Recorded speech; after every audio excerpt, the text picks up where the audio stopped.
Insya Allah tanggal 19 Nova persiapan TC kedatangan kalau nggak salah tanggal 10 ini di Sleman. Saya juga akan datang ke sana untuk melihat TC awalnya dalam rangka untuk persiapan AFF 19 di Medan. Seperti yang kita ketahui sudah ada hasil drawingnya dan mohon dukungan, mohon doanya. Kali ini insya Allah kita berharap U19 di bawah Nova bisa juara di Sumatera, di Medan, dan tentu segala sesuatu dengan teknis persiapannya saya yakin Nova akan mempersiapkan. Demikian juga dengan rekrutmen pemain juga sudah kita serahkan semuanya kepada Nova, dibantu oleh Alex direktur teknik, dan setelah itu kita lihat perkembangannya, mereka akan juga segera ke Medan dalam rangka adaptasi.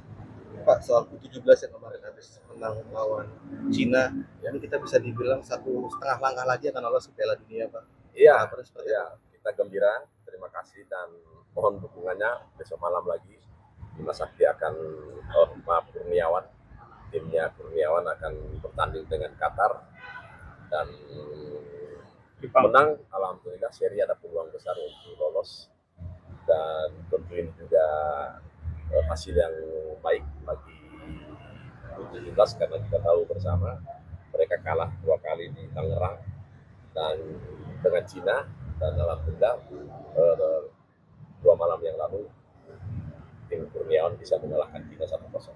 Sekali lagi mohon doanya, besok malam kami akan nobar di Sleman untuk memberikan support kepada tim Kurniawan U17. Pak, soal kabar Indonesia jadi tuan rumah FIFA ASEAN Cup September itu seperti apa? Ketua umum. Coba buka match day Pak, dan Oman? Iya, lawan Oman gimana Pak? Untuk yang Oman ya.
Coach, final berangkatan bagaimana?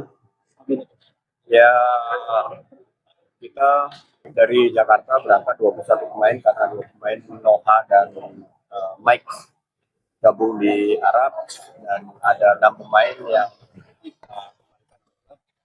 satu Mirza karena memang hasil MRI tidak memungkinkan dia untuk bermain dan sangat bahaya kalau dipaksakan. Dia harus istirahat minimal 4-6 minggu untuk beraktivitas kembali. Kemudian 5 pemain lagi, ada Syahdan, kemudian ada Handri, ada Soyo, Alfa, dan Oman.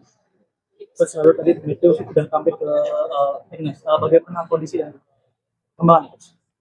Ya, yang pasti sangat positif ya, karena kita tahu Maju seorang pemain yang profesional, kemudian berpengalaman di Piala Dunia kemarin, jadi peran dia sangat sangat vital untuk membantu tim ini baik di dalam maupun di luar lapangan, karena dia juga care sekali terhadap tim ini ketika di Thailand, bagaimana dia memotivasi para pemain lain untuk selalu fight dalam latihan maupun dalam. Udah ngobrol sama Met tuh mudah. Kita sering chat juga. Terus nanti di Arab Saudi fokusnya apa nih? Ya selain mentality pasti kita sudah menganalisa tim lawan juga. Jadi kita coba untuk bikin taktikal untuk menghadapi Cina, terus Jepang dan juga Qatar. Dan tanggal 28 ini kita ada uji coba lawan Saudi, jadi kita akan coba taktikal itu tanya lawan. Cobanya lawan hacker itu apa? Arab Saudi karena kan waktunya nggak keburu kan. Terus harapan terakhir pengharapan di Piala Asia ini bagaimana, dan pesan untuk masyarakat untuk tetap memberikan semangat pada Saudi Arabia. Iya, harapannya pasti kita ingin memberikan yang terbaik, dan saya rasa pemain juga akan tampil maksimal, apalagi melihat kemarin kita gagal ke semifinal. Ya saya tidak akan pernah berhenti untuk minta dukungan, doa dari masyarakat untuk keberhasilan di Indonesia. Terus ada pesan dari John Handphone atau Pait ke tim?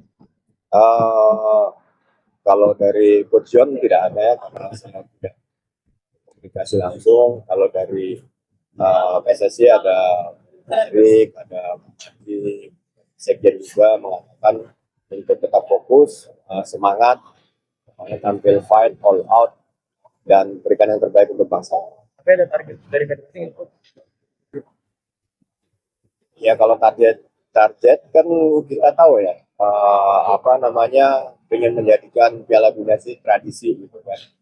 Dan ya selagi kita belum bertanding, kita tetap optimis dan harus selalu membawa rasa optimis itu gitu kan.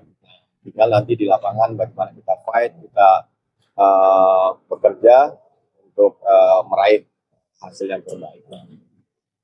Ya, pemerintah resmi menerbitkan surat keputusan bersama atau SKB 2 Menteri untuk memangkas hambatan perizinan lahan guna mempercepat pasokan rumah subsidi bagi masyarakat berpenghasilan rendah atau MBR.